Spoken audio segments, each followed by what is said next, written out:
Hi, good morning. My name is Dr. Raja Adnan Ahmed, and I am a psychiatrist working in UK. And with me this morning is Dr. Abdullah Abbasi, who's a ST5 in gastroenterology, working in stroke in Midlands. And Yeah. the the reason for this session was a lot of IMGs are requesting me or asking a lot of seniors that they are about to start a job in medicine, their first job in medicine, and what to expect on that job. So I thought it would be good for me to have a session with Abdullah, who actually came to UK as an IMG and started his job in medicine, and now he's raised to the rank of a trainee and now working as a registrar. So he's got all the insights which we expect a medical trainee to have, a medical doctor to have, that what really happens on the first job and how to face those challenges. So Abdullah, first of all, thank you for joining me and giving me time. Thank you, Adnan bhai, for inviting me. And on behalf of all IMGs, I would like to thank you because you have done excellent work before and you're still doing a lot of effort in spite of Ramadan and everything else. So thanks to you for making the effort. So Abdullah, thank you for your kind words. So Abdullah, if an IMG is coming to a medical job and they got a medical job, what should they be expecting and how should they improve their chances of doing well on that job? So that's a very good question. But I think when it comes to a medical job, I would probably divide it between two main aspects. First aspect is when they come as a medical job and they're working on a medical ward. And the second aspect is when they work on a medical take. So both those things are different, and we'll talk about them one by one. As far as working on a medical ward is concerned, it's probably not a lot different than how we used to work or how most people would work back home. But all or most medical jobs here are quite senior led. So in most places you have got daily, or in some places you have got every alternative day consultant or registrar led ward round. And you are expected to be an active part of the ward round. So what you would do is either with your consultant or before your consultant comes in, you would prepare the notes.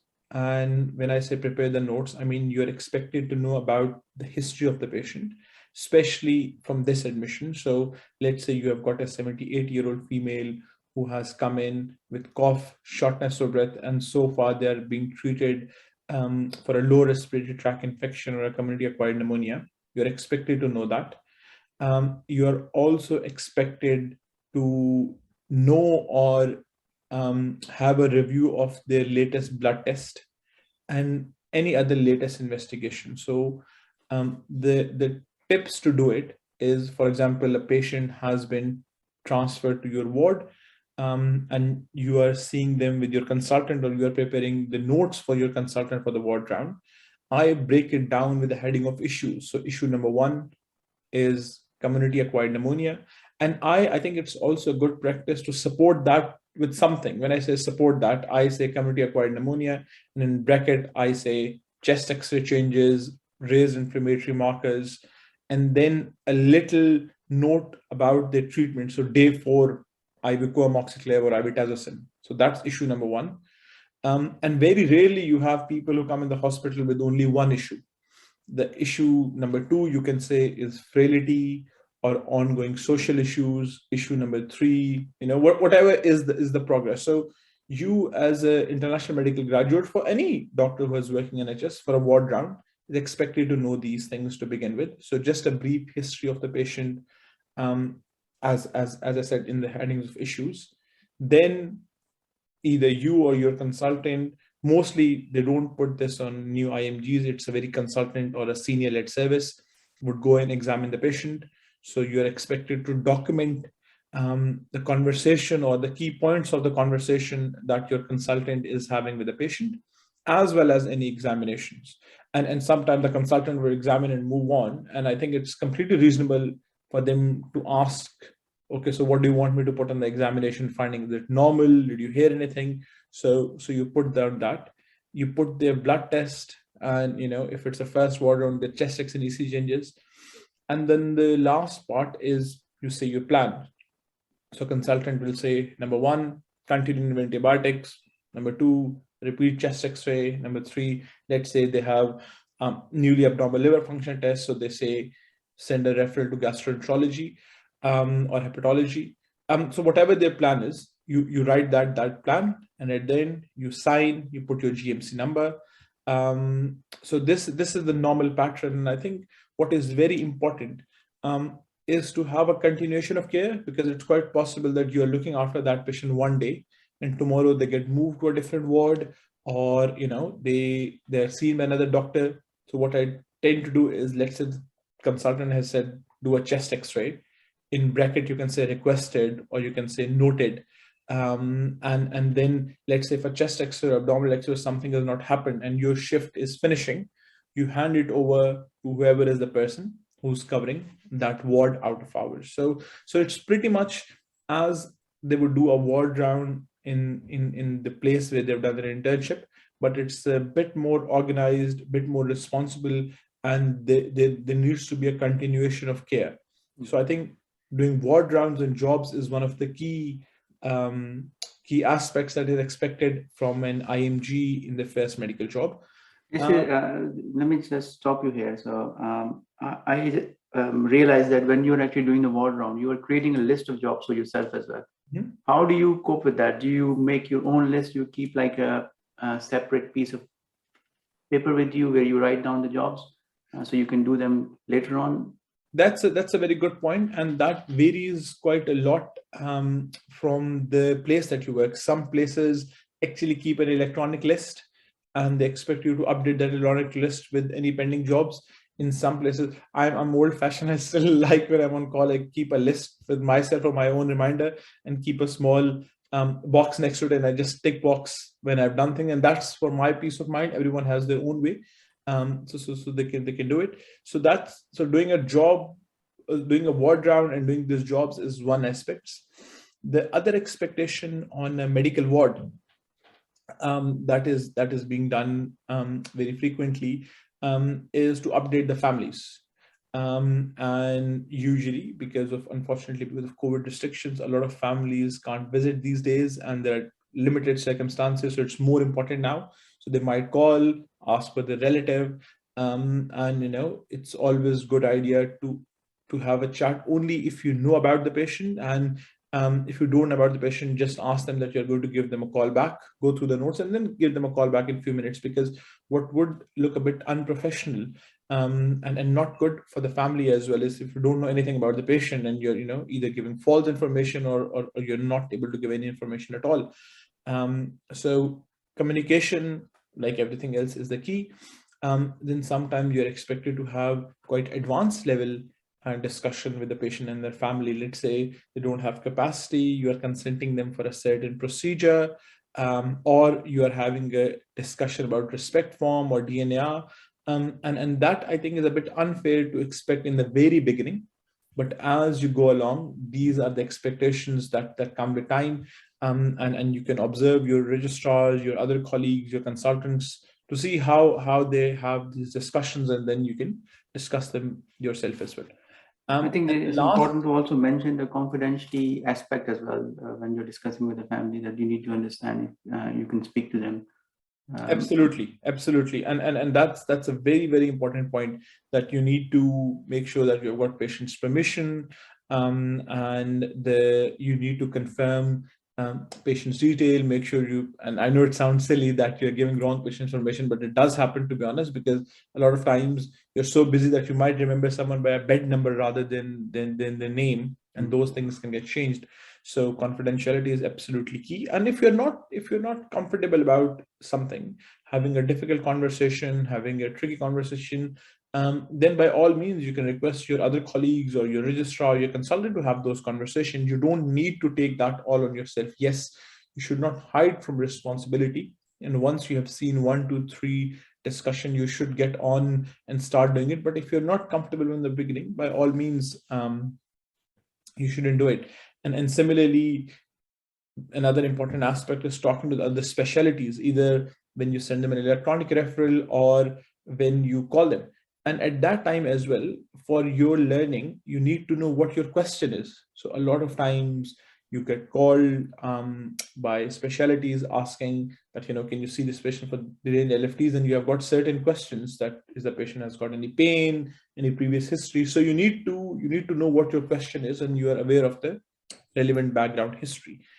And the last aspect that a lot of people don't like, and I have to confess that I wasn't a big fan when I was a senior house officer, is the discharge letters. But with the passage of time, I have come to realize that it is one of the most important, and also one of those activities which can give you a lot of learning messages about a patient. Because if you see a patient, when you see them on one day or another day, you might just see a snapshot of them. So they might have come with something else, people have stabilized them. But when you do a discharge letter, you can go through a whole journey of a patient. What did they come in with?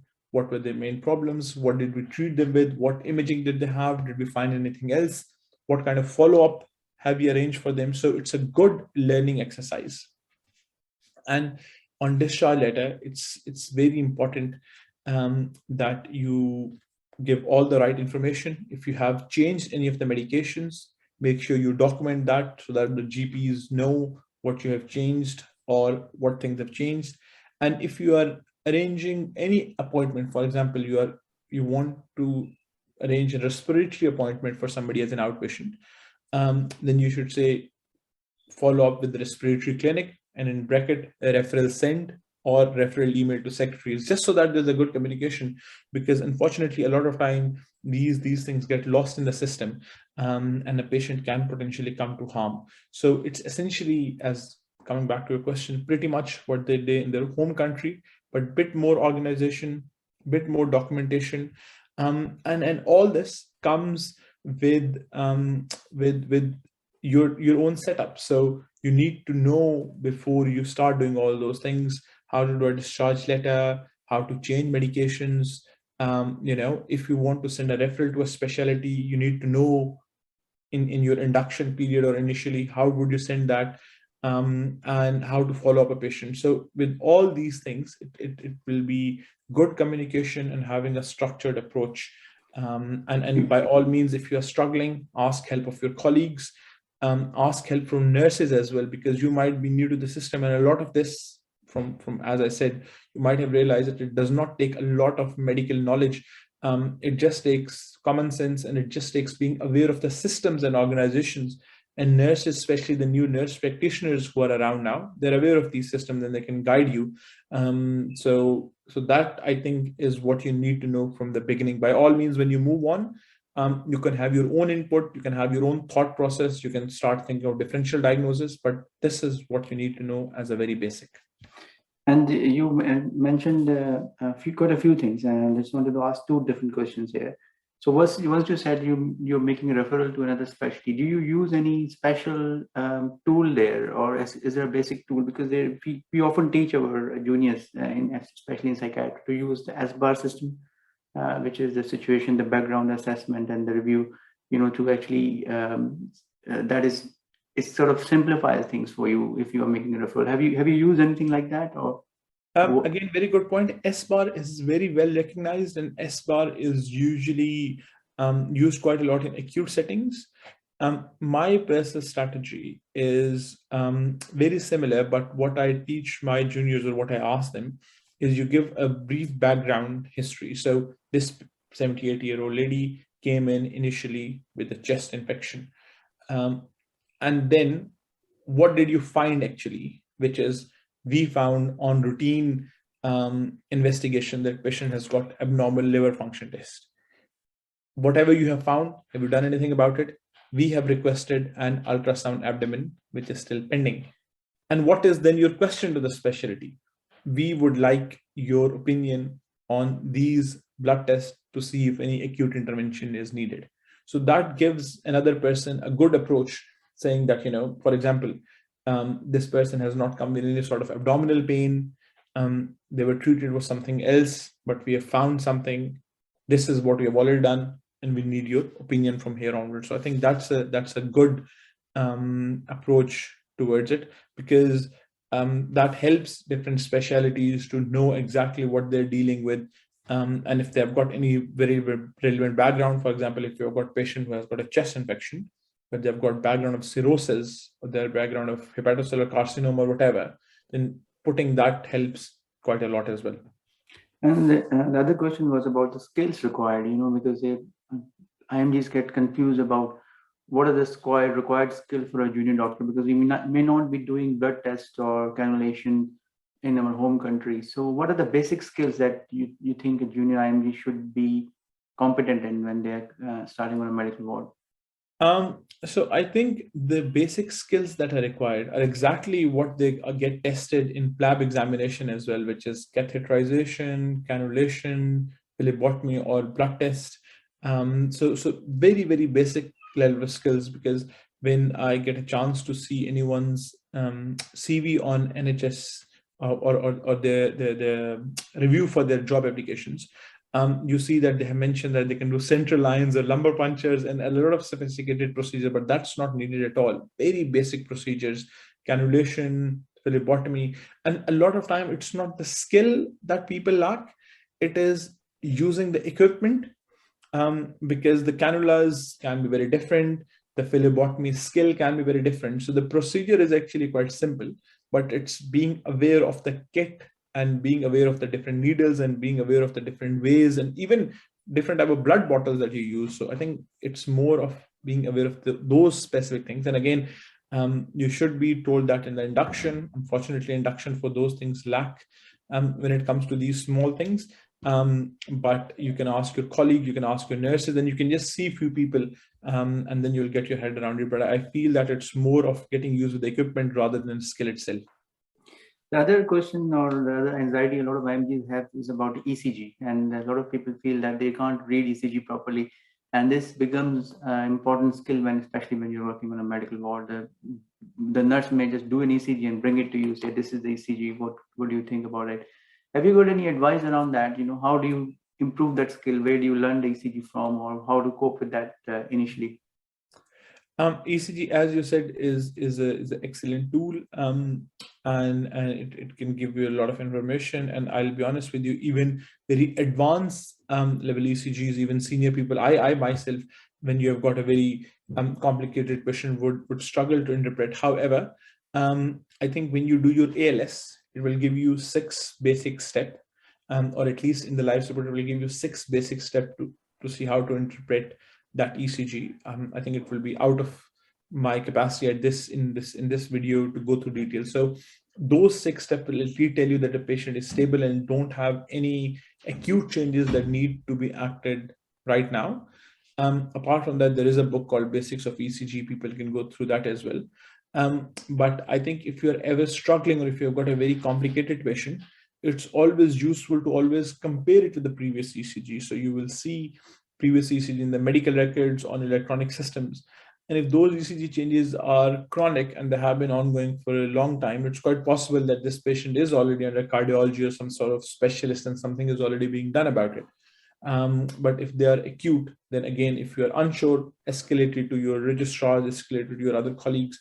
But I think if you go through the 6 basic stuff of ALS, and the ECG book, then at least you're not going to miss anything huge or anything massive. So I think that will be a good starting point. And the second part, you were going to talk about the acute take. I think the first you covered the ward, which was very good, actually, information around what to expect on the medical ward. Yeah, so I think the other aspects that IMGs have to do is to be part of acute medical take. And I think to know what acute medical take means, we first need to understand a bit about how the system NHS works through patients. So as most people who already work know, but for new people, we have got community doctors who are called GPs who review patients. But sometimes people, of course, need admissions either through the GPs or they present themselves to accident and emergency department. And then the accident and emergency department mainly focuses on stabilizing the patient and then referring them to an appropriate specialty. And what a medical take means is you can be one of the first doctors who are going to assess the patient in detail on a properly well-structured performer, and then get them admitted. So I think usually it's a bit more organized in a way that you have got a performer which ask you history of presenting complaints, past medical history, medication, everything is asked in a certain order that you are filling. But the important thing is, it's quite possible that your first impression or the detail that you are going to ask now actually lasts for a while. So I think it's very important to actually know what the patient came in with. Did they self-present? Did someone else call them? And what were the exact circumstances? I have made a habit of actually looking at the ambulance notes as well. So most ambulance notes are actually recorded, because it's quite possible that by the time you see the patient, they are quite stable, but they might not have been stable when the ambulance crew saw them. So look at the ambulance sheet, very useful information there. Look at their observations and blood pressure and other readings on the ambulance sheet as well, and then what your A&E colleagues thought, and look at the observation chart. So I think a good thorough history, looking at their observations, and then knowing exactly about their medication as well. To be honest, a lot of times the only realistic thing that you can do in medicine is prescribe. Apart from prescription, we can communicate, but what actually makes a difference in a lot of patients' care is what you prescribe. So when you prescribe, first, when you're writing their past medical history, make sure that you know exactly where you got that information from. Is it from GP records? Is it from previous discharge summary? Let's say a patient was admitted in 2015 and they're not admitted since. You can't copy that discharge, or you can't copy that medication history, because it's quite possible that a lot of medications have changed. So you write down the medication history. And then once you have done their examination, and let's say you saw that they have got an acute kidney injury or they have got an infection, then you should ask yourself, based on your medical knowledge, of course this comes with time, but then you should ask the medication knowledge, with your medical knowledge, that do I need to change any of their medication? So for example, if one of the patients or somebody is in acute renal failure, then you would tend to stop the nephrotoxic medications or medications that are going to lower their blood pressure even further, or for somebody who's got low blood pressure to begin with. So these kind of things when you prescribe, and then when you document your plan, a lot of time when they start, they are worried that, oh, my plan is senior review. Yes, everyone knows the plan is senior review, but you should always try to give a good input from your own as well, however limited it may be. For example, if you're giving IV fluids, say IV fluids, this IV fluids over 8 hours or 6 hours. Second is IV antibiotics. Third is stopping, let's say, furosemide or ramipril. So a good structured plan of the basic things that you've done. So that is what is called as an acute medical take. And every patient that you will see like this, within 12 hours, in most circumstances, they are bound, usually it's much quicker than that, but they're bound to be seen by an acute medical consultant who will then see the patient and review. So that is a good sort of structured way of knowing what an acute medical take is, and how it goes about. The medical registrars also work alongside the junior doctors on medical take. So, what is your advice on approaching them? Because a lot of IMGs worry that if they approach a medical registrar with a very basic question, they might feel that they are incompetent, or they might feel that they might get angry. Is there any particular advice you would say that to approach your registrar on issues? So that's again a very good point. I think one of the key points is, rather than getting into a difficult situation, you explain your limitations before it. So for example, if you've started at your first medical take, after the handover and everybody is gone, if you feel comfortable, you just excuse your registrar and speak to them now that, look, this is my first day. I'm keen to learn, but I've got certain limitations. So they know that you have got limitations. And rather than getting to a crisis situation, then asking for help will be difficult. So a lot of medical registrars, then they will make sure that they give you an orientation, or, they will give you patients which are a bit more stable. So that's one thing. But if you are in a difficult situation, by all means, that's that. Even if somebody gets angry, because different people are different, you can't paint everything with one brush. So even if somebody gets angry, that they shouldn't be, that's their job. That's what they're getting paid for. They might be stressed or something else, but they should never get angry. So a structured approach, ASPAR approach, but have a question to them again. So let's say you've seen a patient, you're happy with the plan, and the patient is stable, the news or observations are stable, then you don't need to discuss with medical registrar for everything. But let's say if you don't know which medications to start, you're not sure what you're dealing with, you're not sure if you should do a CT scan for this patient because on your examination they had a bit of abdominal pain. So if you have a specific question, by all means, speak to your medical registrar. So I think, and as I mean, that's again my thing. Everyone will be different, but I think as a beginner, if you have a patient that you think needs to see another specialty right away, so if somebody you feel needs to see a surgeons or orthopedic doctors or somebody else, then your registrar needs to be aware of it, because it's quite possible that they might say, oh, no, this is what we're going to do, or we're going to do a scan. Because if somebody you need to speak to somebody else, then that means they're unwell or they need a higher level of care. So in those cases, I think your registrar needs to be aware. But I think start from the very beginning after the handover, tell them your limitations. But what a lot of people tend to do is, because there's a lot of scare around medical legal things that, everyone gets sued or everyone gets reported to GMC, which fortunately actually is not true at all. Is that they will get very scared and won't even do basic things, which is not right. You're a doctor, you have been through a medical college, a lot of them have done foundation, you're on more work back home as well. So you document everything, tell them what you have done, what your limitations are, and what you need to help with. Because ultimately you have to take that step of doing things on your own. So be keen, be hardworking, but if you have got certain limitation, just speak to them upfront to your registrar or colleagues, and everybody is very helpful. I think it's a very good advice, and something you said earlier was also very good advice, that when you're approaching your seniors, sometimes it is helpful that you have already made a plan, or you think this is the right plan, and then take that plan to your senior rather than taking the history completely and see, I don't know what to do from here.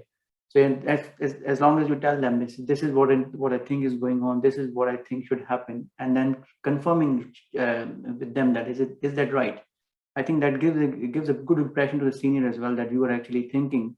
And if they want to add something, or if they think you are thinking on a completely different wrong lines, they might tell you that, no, go and investigate this first, or do this first. I think that's important to show that confidence that you are able to make some degree of planning. Because a lot of time when you're a medical take, you are like third or fourth person who's seeing a patient, because that patient has already been seen by the ambulance crew. They have certain ideas. Before that, even sometimes the GP, then one of our A&E colleagues, then they might have taken an opinion from their A&E registrar or consultant. So a lot of people have seen that patient and made a certain plan. But by that, I don't mean that, you get fixated on that. You should still have an open mind. And if you think that, oh, there is something else going on rather than what everyone is thinking, that's also a time to escalate. But at least when they have seen, then there is a plan, there is an approach that you can follow. And even doing basic things like IV fluids, IV antibiotics, doing medications, that's part of the plan. You see, a lot of times that's all the plan there is that a patient needs. So I think having that plan gives you confidence that you're doing something productive for the patient. And that gives your colleagues a bit confidence as well, that you're keen to learn and they are more helpful as well. And the third part, I wanted to ask you about the on-calls. I think on-call will look similar to what you were talking about, acute medical intake, but is there any advice or any tips you can give IMGs from on-calls in the daytime and on-calls in the night? And I know the weekends are a bit separate issue as well. So that's a very good question. Again, the on-call aspect is, on-calls means you're working out of hours and you're out of your normal job. So on-call either would be acute medical take, where you would be doing what we have just talked about earlier, which is clocking, or you will be responsible for certain wards or certain patients. And how that works is different hospitals have a different system. For example, in our hospital, when junior doctors are doing ward cover, we've got a lot of wards, so we've got 3 junior doctors who cover respective wards, and they get a device or a mobile, and the nurses, if they need anything, they will put things on a computer which will come to your device, and then you need to do that job. So common things that you can get is prescription, rewriting drug charts, so very sort of common things that a lot of times should be done already before you're asked, but those are things. And the other aspects for the on-calls or for nights is, let's say someone has become unwell all of a sudden, and someone is more short of breath, someone is complaining of chest pain, someone is complaining of abdominal pain, and they want you to review that. And in that cases, it's usually not very difficult, because you look through the notes, see what you're already being treated with.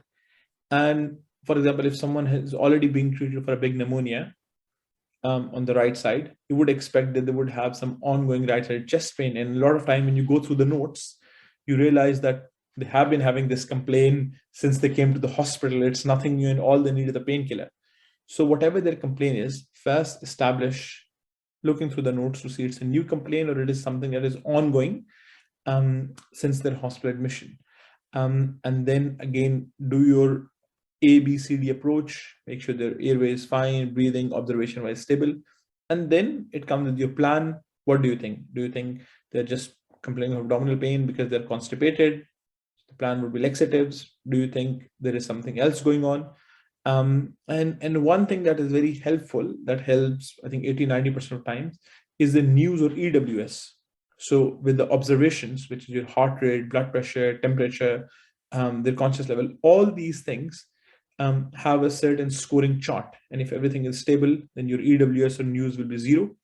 And if these things are abnormal, nurses actually put that under a certain criteria, and that is called news. So if, let's say, someone had a EWS of 0 and now it's 5, that's a red flag. Why would someone who was very stable just a while ago has become abnormal? And if you're concerned, then have a good review, see what do you think is causing that abnormality, what needs to be done.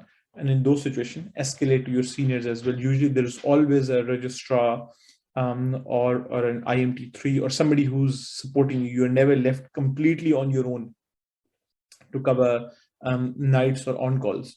But it's always good practice to have a plan, see what the problem is, because a lot of times the problems are very simple. But you need to go through the notes to have a structured approach and then escalate to your seniors. So I think that will be what it means for the on-calls, and that's what you need to do. And another anxiety the IMGs have around the becoming a part of crash team. I understand the medical on-call team are part of the main crash team as well. And if you haven't been part of a crash team, obviously, advice is to actually try and do the ALS course as soon as possible, or sort of learn the ALS. But is there anything else they can do to sort of, or is there any other advice to how to cope with that? Again, very good question. As the name says, it's a team. You are rarely left on your own. And because of COVID, because of other restrictions, ALS can take a while. One thing that usually a lot of people don't know, and I felt that very helpful, is my ALS was 4 months afterwards, and I had the same anxiety. So someone gave me this useful tip that in every hospital, there's a resuscitation officer. And their whole job is to make sure that all the doctors, nurses, everyone is up to date with their resuscitation, that everyone who has got a cardiac arrest is being managed properly. So if you email your resuscitation officer or resuscitation team, they can organize you to have a BLS. That is a basic life support. That won't have those details of ALS, but that would have how to do a chest compressions, how many chest compressions to do, how to do basic airway, and what drugs to do. So very, very basic, because you are just part of the team. And as long as you know the structure of what's going to happen, that's all what you need. You're not left to manage someone who had a cardiac arrest completely on your own. It's a full team effort. And a lot of times the wards that you work with, the nurses, they attend crash calls all the time. So they are quite up to date with all this as well. And even before attending ALS, you can watch some online videos as well, along with that BLS, just to know the structure. So you're really expected to lead it on your own or make any big decisions on your own, because that would be unfair. But how to do basic chest compressions, how to keep the patient stabilized for that 1 to 2, 3 minutes is not very hard, because you can watch videos. You can speak to a resuscitation officer and they can teach you basics as well. So I think those basic things can come from that as well. And you can use those resources to get help as well. And another question I get quite a lot is that IMGs will tell us that they're working already in NHS, they've started, but they don't know if they're doing well or not because they say nobody gives me feedback. And I think I used to have the same problem when I was working. And I actually used to ask my registrars and consultant, approach them directly after I worked with them for a few months. Have you got any feedback for me? Is there something I need to improve? How do you think I'm doing? But there's always this anxiety, and it's called sometimes create imposter syndrome in us as well. Maybe people think maybe I'm not good enough. Maybe nobody's saying anything to me. I am going along and I should just keep quiet and not open my mouth and not ask people how am I doing. Is maybe that's better. Is there any? Would you have any advice of how to get the feedback on yourself? Imposter syndrome is real. I probably am not the right person to ask that, because I myself have got imposter syndrome where I'm always thinking, oh, I'm not good enough, I need to do more. But that's unfortunately, you have hit the nail on the head. Because we are very keen on criticizing each other, but we don't give each other feedback. So that's very important. I mean, a formal way to do it is when you're doing your annual appraisal, you will be sending people feedback forms, or you will be sending people certain tabs for them to team assessments for them to fill in for you. But I think even before that, once you get to know people, once you have seen them for a little while, you can, as you very rightly said, ask your registrar, so how do you think I'm doing? What do you think I can do better? So I think that's what it is. And a lot of times interaction helps. So let's say your colleagues are going on a lunch, and it used to happen to me, to be honest, that I used to stay very isolated, at least in the beginning of my career, that everyone will say, oh, we are going for lunch, would you want to come? But I felt that I'm probably not going to fit in that circle, and I'm not going to be comfortable with it. So I used to just sit on my own and have my lunch. So I think that's not good either. So try to go to mess, try to interact with your colleagues, try to sit down with them. And a lot of times when you talk to them, you will realize that they don't even know the difficulties that you're facing, or that a lot of us face, because their expectation or their understanding is that your health system is very similar to the health system here, and your medical college is very similar to the medical college here. But that's not the case. When you explain your limitations, they help you a lot. And which brings me also to the point that when I started, there was no formal teaching for the trust grade doctors. So what we did was we spoke to them and we requested them if we could attend the FY2 or foundation year teaching that happens. And the ward agreed, and we could attend those teaching sessions as well. So attending those teaching sessions help as well, not just for your learning, but also with interacting people, because as a trusted doctor, we might tend to stay on one ward for a while, but the other doctors will keep on rotating. You have some colleagues for a few months, and you've got different colleagues for a few months. So it helps build a good reputation, and you get to know people as well. So I think these things are helpful as well. Thank you for sharing all the insights and what to expect on a medical job. I think it's very useful. You've covered all the ward jobs and the acute medical intake and on calls as well. I'm sure this will be very helpful for the IMGs, but I think we need to also acknowledge, and I say a lot of IMGs, that when you're a junior, you will initial few months you will struggle, and you will feel that you might be out of place. And I felt the same when I was doing my medical training when I started in UK. But then with time you get used to things, and some of the tips you mentioned, developing this team environment, speaking to your colleagues, going out lunch with them, or even if you can't go on lunch with them, sitting with them, talking to them, finding out what they do and what's happening around in the area. That all helps a lot to actually build that the sense that you are part of the team, and then from there you can build your confidence and you become as good as the local graduates said.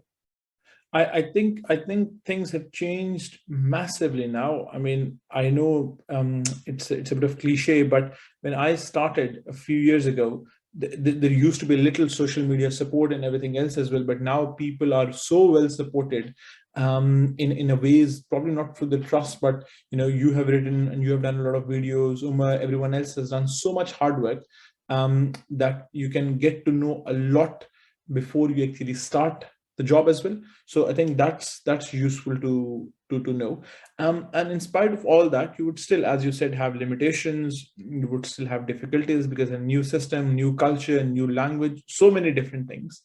But in spite of all that, as long as you're safe, as long as you are keen, you're coming on time, you're leaving on time, you're handing over your jobs properly, you are a safe doctor. If you still come across somebody who's difficult, you feel harassed, feel bullied, there is a proper structure and pathway to report those things, which you can easily do, because when we come in, we are always scared that, oh, if we talk to somebody, or if we do this, then we are going to get into trouble. That's really a case. If you feel that you are uncomfortable doing it, because here everyone is responsible for what they do. So if you're doing something, the natural expectation is that you feel that you are able to do it. And if you're not able to do it, even if that's a cannula, you can ask somebody's help. No one can criticize you for that. But if you're doing it and you're doing it wrong, then that's a problem. So if you don't feel comfortable doing it, there are different ways that can be sorted out. But as you said, there is support out there, and people should just continue doing that. It will still be difficult, but hopefully you'll get there. Thank you for your time and all this advice. Thank you, Adnan.